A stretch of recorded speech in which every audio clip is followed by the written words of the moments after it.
Assalamualaikum warahmatullahi wabarakatuh. Salam semangat untuk para pecinta ilmu ekonomi dan bisnis syariah.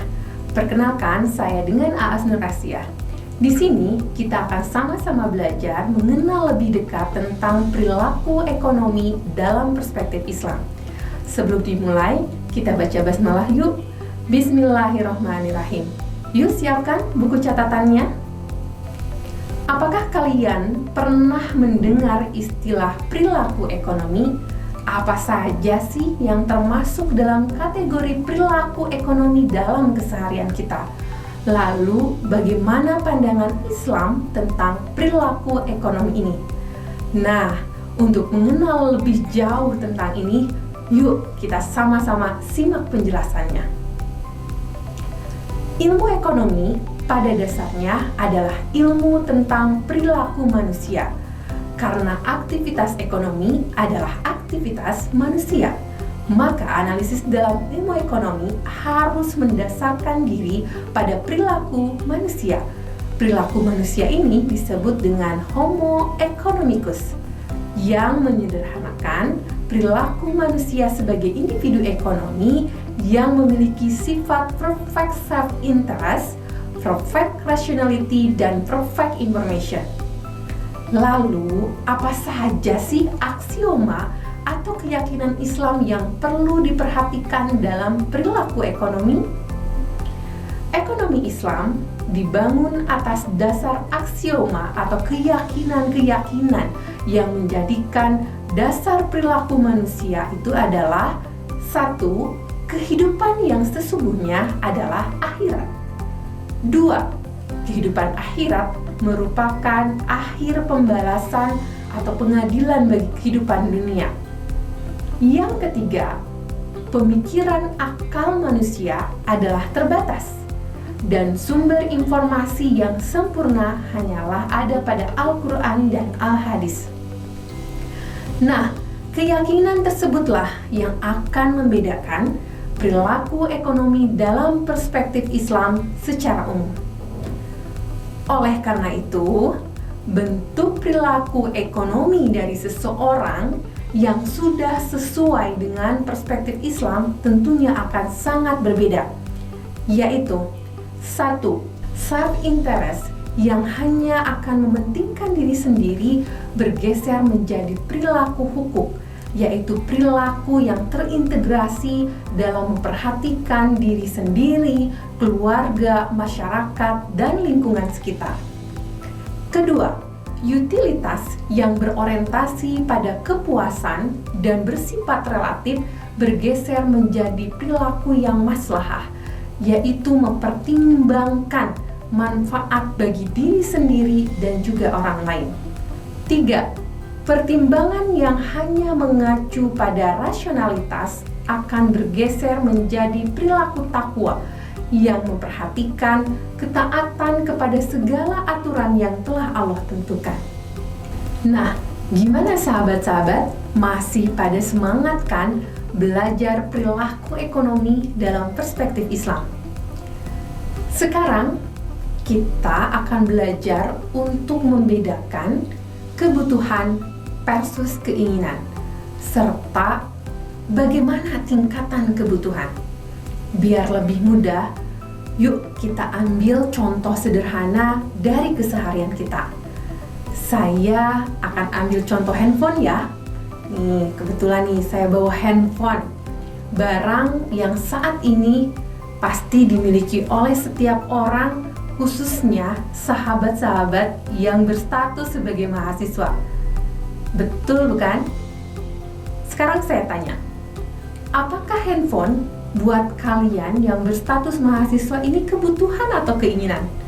Ayo coba jawab. Wah, pasti pada teriak kebutuhan. Iya, oke, setuju. Tapi handphone model apa yang menjadi kebutuhan buat sahabat sekalian? Kita analisis dulu yuk. Kenapa mahasiswa butuh handphone? Untuk komunikasi, sarana informasi, untuk foto, eksistensi di dunia maya, dan sebagainya. Nah, kita filter lagi ya, mana yang benar-benar dibutuhkan mahasiswa Jadi yang dibutuhkan mahasiswa itu adalah handphone yang standar saja, bukan?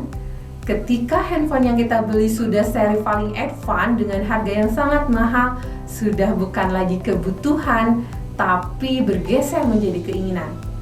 Nah, begitu juga dengan konsumsi barang atau jasa lainnya ya sahabat-sahabat. Apakah sumber datangnya dari nafsu atau fitrah? Ukurannya itu selera atau fungsi dari barang tersebut? Sehingga hasil akhirnya itu adalah kepuasan atau manfaat atau berkah. Itulah cara sederhana sebenarnya kita membedakan mana kebutuhan dan keinginan.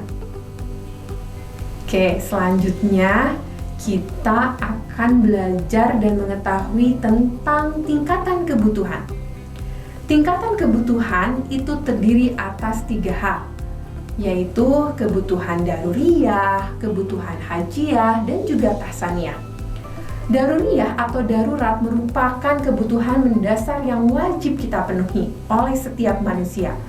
Jika tidak dipenuhi, maka akan mengancam jiwa kita. Seperti apa? Seperti makan, minum, pakaian, termasuk ibadah yang wajib kita lakukan. Nah, yang kedua yaitu kebutuhan yang sifatnya pertengahan yang bisa kita wujudkan untuk memudahkan dan menghilangkan kesulitan yang juga dapat membahayakan atau menyebabkan bahaya dan ancaman. Sedangkan kebutuhan tahsaniyah adalah kebutuhan yang sifatnya lebih eksklusif dan tidak urgen kita penuhi, tetapi akan memberikan nilai lebih bagi kehidupan kita ketika kita bisa memenuhinya. Ketiga kebutuhan tersebut pada prinsipnya sama. Ketiga tingkatan kebutuhan ini menjadi relatif bagi setiap orang dengan berbagai kondisinya. Sebagai acuannya, dalam perspektif Islam adalah kaitan antara kebutuhan tersebut dengan maqasid syariah. Bagaimana? Bisa dipahami kan materinya? Oke, selanjutnya kita akan belajar tentang bagaimana preferensi konsumen dalam perspektif Islam yang terdiri atas 4 tahapan, yaitu first level of choice, spending for worldly needs atau spending for the cause of the Allah.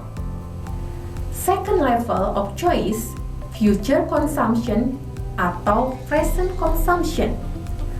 Third level of choice, consumption of daruriyah, hajiyah, and tahsaniyah. Fourth level of choice between substitution.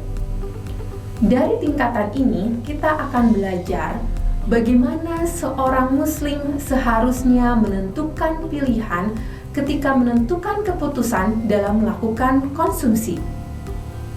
Jadi, para pecinta ilmu ekonomi dan bisnis syariah, maka prinsip utama konsumsi dalam Islam adalah sebagai berikut. 1. Barang yang kita konsumsi itu harus halal dan thayyib. 2. Sederhana, tidak berlebih-lebihan, tidak melakukan israf dan tabdzir. Yang ketiga, adanya kepedulian terhadap orang lain. Harus diingat-ingat ya, jangan sampai lupa. Ting. Adapun determinan konsumsi dalam kerangka Islam adalah sebagai berikut. 1. Adanya penerapan zakat.